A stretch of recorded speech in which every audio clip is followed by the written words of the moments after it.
came down from the country in 1948. Actually, I came down in 1947 was when Ross Hutchison was the first coach, and he was my school teacher at Richmond School actually, and then I had a run with them, but I was contracted to go shearing that year up north. So 1948 season I actually started with South. I played 4 or 5 games in the reserves and into the league, and played at centre half forward the whole career at South, right through. Very lucky to get into a team of champions really at the time, with the Lewingtons and the Ingrams and Donny Wares and all the rest of them and that, but the premierships were the peak of all the things really that we won in 48 and got knocked off by Perth in 49 in the semi-finals. I think we won in 50, 51. We got beaten by 3 points, which was a big disappointment. And then 52, 53 we won, and 54. And luckily in 1954 we played on the Saturday against Claremont, and then we played again on the Monday holiday against West Perth on Fremantle Oval. And just after half time I got a bad knock, and I finished the game, but that night I started bleeding badly from the kidney, and I was operated on about 10 o'clock that night to have the kidney removed, and unfortunately I didn't play any more football after that. I had 2 small children at the time, and of course there was no money in the game in those days, so but I was lucky. I still remember the good years with South, and what a great club they are, and I've followed them ever since.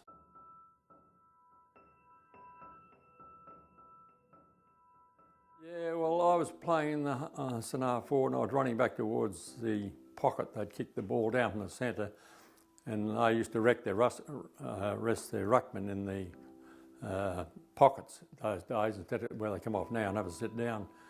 And he came out from the pocket, the ruckman, and I was running back. I never saw him, and he jumped, and his knee caught me in the stomach, front on, and it split the kidney in half apparently. But I saw the game out only just, I might say, and that night I saw the club doctor, and they called the ambulance, and they took the kidney out about 10 o'clock that night.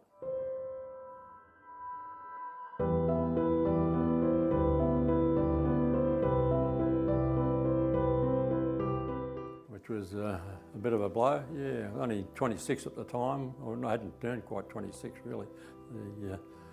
Still had quite a bit of football left in me,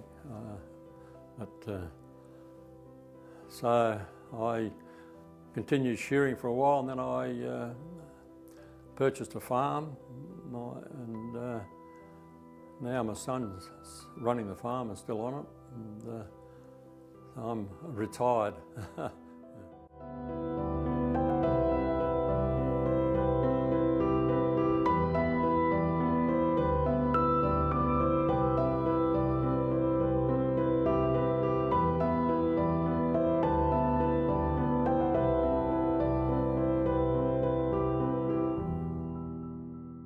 Size, I was considered a very good high mark, and my ground player was mostly, and I had a great centre man, Lewington, and I had a great full forward, Bernie Naylor, and I was in between 2 champion footballers, and they helped make my game really, and I liked, as soon as I got the ball I would look for Naylor straight away.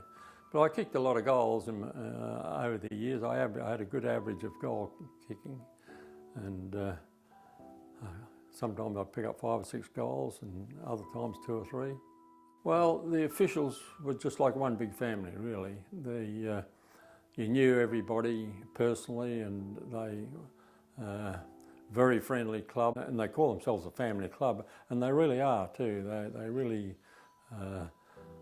I say they're all nationalities and all coloured and all, but all great mates.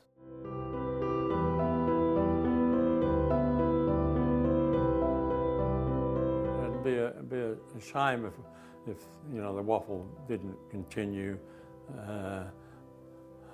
It breaks my heart sometimes to see the poor crowds that come to watch them now. The AFL is so strong and there's that many people for the Eagles and the Dockers and all that, and they just don't come to the club games, which is a shame really. But it's very, very important. I say I couldn't imagine WA without the football waffle really. I mean, that's where all our AFL players come from, isn't it? Really, out of the ranks of these clubs. I think it'll always be here. Well, I hope it is anyway.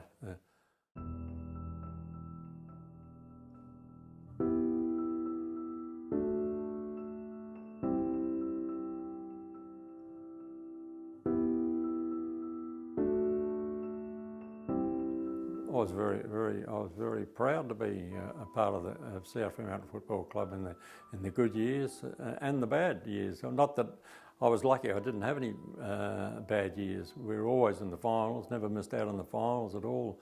But in years after that, you know, every club goes up and down a bit. They build up to a peak and play in the finals and that, and then. It's like any other game, I suppose, a bit like golf. One day you're a champion, the next day you can't hit the ball.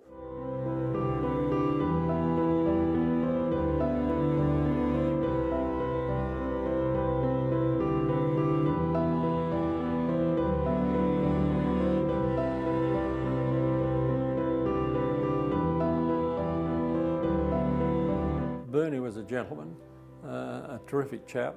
Clive Lewington was a gentleman. He was a fantastic man too.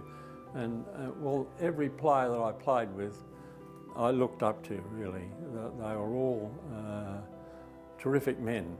You know, some worked on the wharf, some worked in banks. Bernie was a banker, and Clive worked for another Woodsons, I think it was, and didn't matter what they were all fantastic blokes. You know, they were family, real family.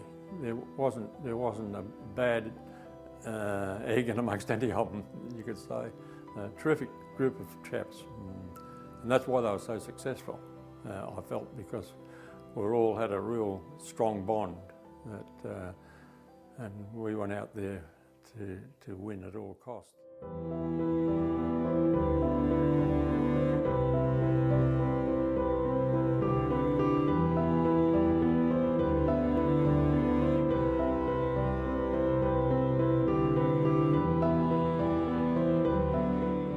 Well, that's what feeds you, yeah. That's part of the to have the crowd behind you, and know your own supporters that've been there week after week, follow you anywhere up to Bassendean, and to follow you all around for every game, and hear them urging and cheering you on.